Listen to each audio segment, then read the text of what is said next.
Tes 1 2 3. Nggak usah ya, nggak usah di ini ya, nggak usah diangkat ya. Udah masuk ya. Tes 1 2 3.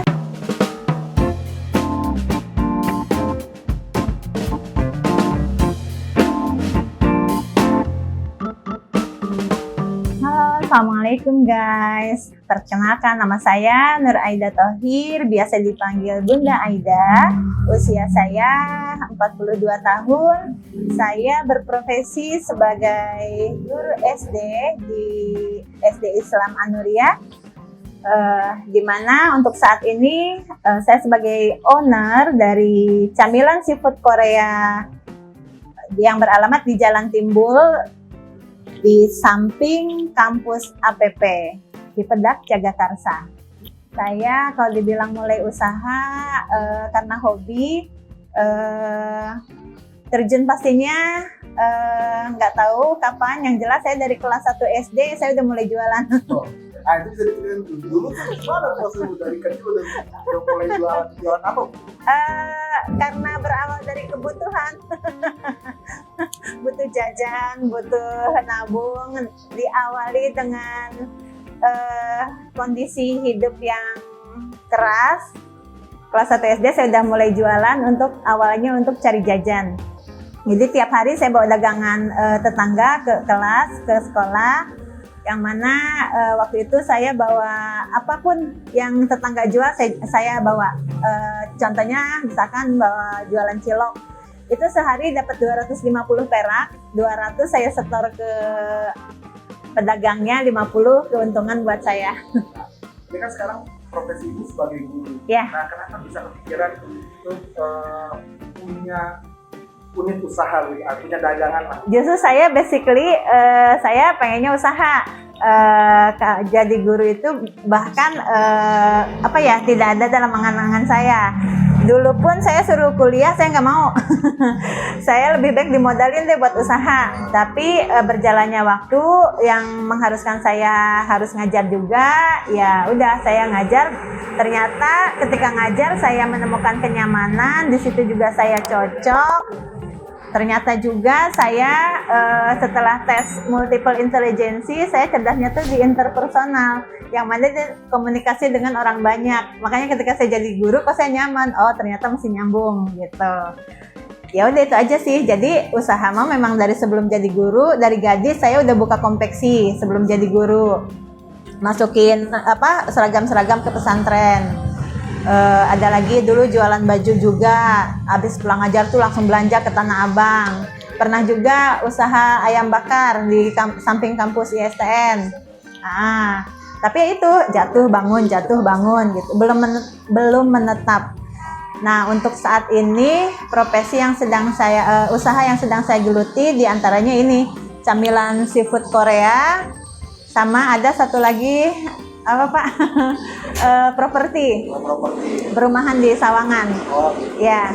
Untuk usaha properti itu artinya ibu punya tanah, ibu bangun terus ibu jual. Iya, itu sendiri, tidak bekerja sama dengan developer manapun, tidak bekerja sama dengan bank manapun, pure pribadi lah, modal pribadi ya. Nah. Tapi sistemnya bangun satu unit jual. Oh. Ya. Untuk menghindari resiko. Itu memang menarik yang soal properti, tapi kita kembali lagi ke sini. Kembali lagi ke soal. Oke. Awalnya sih saya ketemu camilan ini nggak sengaja, saya lihat di YouTube juga. Saya bilang, aduh kuliner apa ini? Kayaknya baru, saya belum pernah nyoba gitu. Kayaknya enak juga nih gitu kan. Akhirnya saya cek di mana alamatnya, saya samperin ke sana, 3 kali jajan ke sana, bukan tempat yang deket juga dari sini ke daerah Cakung.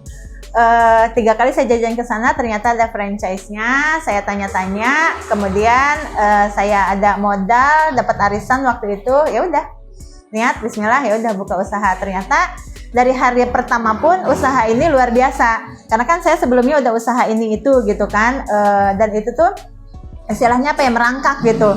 Harus dari nol dulu, harus sepi dulu, harus rugi dulu, harus bangkrut dulu. Kalau usaha ini nggak tahu, dari hari pertama aja tuh omset udah langsung wow gitu. Hari pertama aja omset udah 3 juta sehari. Besoknya 4 juta, besoknya 5 juta. seperti itu. Udah berapa lama usaha ini? Ini baru sebulan setengah lah berjalan. Baru sekali. Ya, ya. Tapi memang usaha ini memang sangat menjanjikan ya Bu ya? Iya, sangat menjanjikan. Kalau misalkan ada di antara pemirsa yang mau buka usaha, ini dengan modal sekian puluh juta itu buat pemula itu sangat kecil modalnya, tapi omsetnya luar biasa. Nah kalau boleh tahu modalnya sendiri waktu Ibu merintis usaha ini itu berapa tuh? Kalau untuk usaha pokoknya aja sih, modal pokoknya aja 35 juta di luar sewa toko dan lain-lain. Nah itu isinya apa 35 juta itu dapat apa? Udah dapat gerobak, udah dapat isian, saus, kompor, gas, regulator, bohlam, semua udah dapat, tinggal jualan. Awalnya dari gerobak dulu ya Bu ya? Iya. Nah itu bisa diceritain nggak Bu? Ini kan sekarang sudah jadi kios, jadi toko gitu, sudah besar. Nah itu gimana Bu ceritanya Bu? Iya, kalau enggak sih, kalau misalkan gerobak ini kan memang sudah satu paket, karena gerobak sendirinya pun dia punya daya tarik tersendiri. Saya pernah pesan sama yang punya franchise ini kan, saya bilang saya nggak mau panjang-panjang, saya cuma 2 meter aja lah 4 tungku. Jangan Bu, saya nggak merekomendasikan. Kenapa? Karena dari panjangnya gerobak aja dengan banyaknya penggorengan aja itu sudah jadi daya tarik tersendiri untuk konsumen. Ya apa tuh, ya meriah sekali gitu. Justru ketika kita bikin sedikit cuma 4 kuali atau 2 kuali, itu sepi jadinya, apa kurang meriah lah dilihatnya. Ditambah lagi dengan bohlam yang besar-besar terang, itu juga jadi eye catching sendiri gitu. Kalau malam itu kan apa nih gitu kan, terang banget. Awalnya juga bisa dari situ, orang lihat terang banget apa nih, dia penasaran jadi beli gitu. Dulunya memang sudah di sini atau di tempat lain? Sebelumnya di depan sekolah SD Selamat Nuriyah, cuma karena di situ tidak ada saung ya, jadi kehujanan kepanasan, jadi mau nggak mau kami sewa ruko lah. Nah, kalau boleh tahu omset yang Ibu dapat itu kira-kira berapa Bu? Nah ini juga biar temen juga termotivasi bahwa kalau untuk harian sih minimal bisa dipukul rata minimal 2 jutaan lah. Minimal kalau dipukul rata ya, bisa kurang bisa lebih dari itu. Cuma kalau pukul rata sehari 2 juta ada sampai. kalau bulanan? Kalau bulanan karena baru berjalan sebulan setengah, kemarin tutup buku sebulan itu pemasukan sudah sampai 78 jutaan. Ketika menemukan usaha ini, aku omset juga luar biasa, alhamdulillah. Kemudian nggak terlalu capek. Setahu aku pernah buka usaha yang bakar juga, usaha kuliner itu capek. Karena dia harus belanja, habis belanja tuh harus masak, belum lagi cuci-cuci bekas alat masak. Kalau ini praktis banget.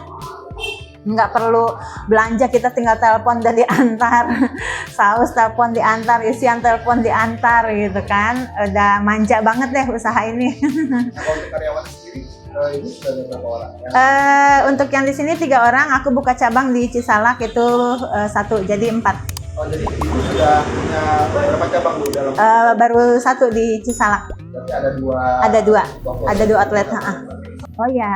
Tempat betul mempengaruhi, makanya saran aku sebelum buka usaha ini cari dulu titik yang ramai, strategis, ramai dalam artian dilewatin masyarakat umum, atau misalkan di situ ada kampus kah atau ada sekolah kah. Karena kalau aku usaha itu prinsipnya aku cari pangsa pasar dulu, baru mikir usaha apa. Jangan mikir usaha apa dulu ya, nanti setelah ada usahanya siapa yang beli ya, jangan, itu lama nanti. Kita udah lihat nih pangsa pasarnya, anak muda nih lagi viral ini, lagi booming apa Korean gitu kan, apa yang berbau Korea tuh pasti di Uber gitu kan. Ya udah akhirnya aku buka ini, ya alhamdulillah sih tidak mengecewakan.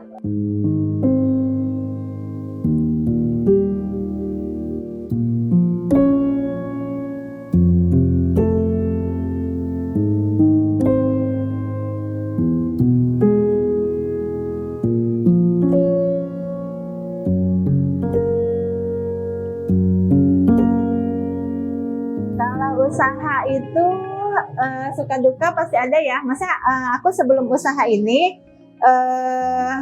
udah beberapa kali usaha dan itu jatuh bangun wajar. Ibaratnya apa ya, kegagalan itu kalau aku umpamakan kita mau naik ke lantai 1 terus kita meniti anak tangga. Nah, tiap anak tangga yang kita injak itu adalah kegagalan. Jadi kalau prinsip aku semakin kita sering gagal berarti aku akan semakin cepat sampai ke lantai 1 gitu kan, karena kita injak gagal, itu bukan berarti kita injak gagal tuh jatuh, tapi kita akan melaju terus ke atas gitu kan, cuma kita perlu melewati aja gitu. Karena ini usaha ini masih jarang, masih langka, rencana saya mau buka lagi di beberapa titik. Rencana di sini di Kebagusan Masjid Al-Wiqayah. Wah, saya beberapa minggu ini saya hunting, survei beberapa tempat yang titik-titik ramai. Ada lagi di Polmed, Polimedia, di situ ada food court-nya ramai sekali. Saya juga udah survei ke sana.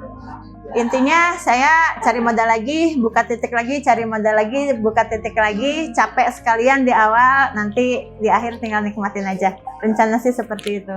Kalau saya sih motivasi buat saya pribadi, saya dapat ilmu ini dari guru saya, plus itu orang tua saya juga, yaitu dari Umi Hajah Nuriyati Nur, almarhumah, Allahumma gfirlaha.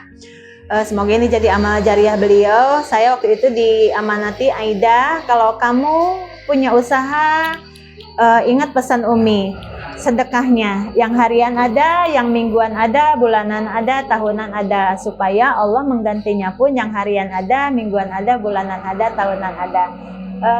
Dan itu saya benar-benar praktekin. Untuk yang hariannya semampunya kita mau mampunya sehari 2.000 kah, sehari 5.000 kah, sehari 1.000 kah, semampunya kita. Yang mingguannya juga begitu, yang bulanannya juga begitu. Alhamdulillah saya praktekkan dan ternyata memang luar biasa.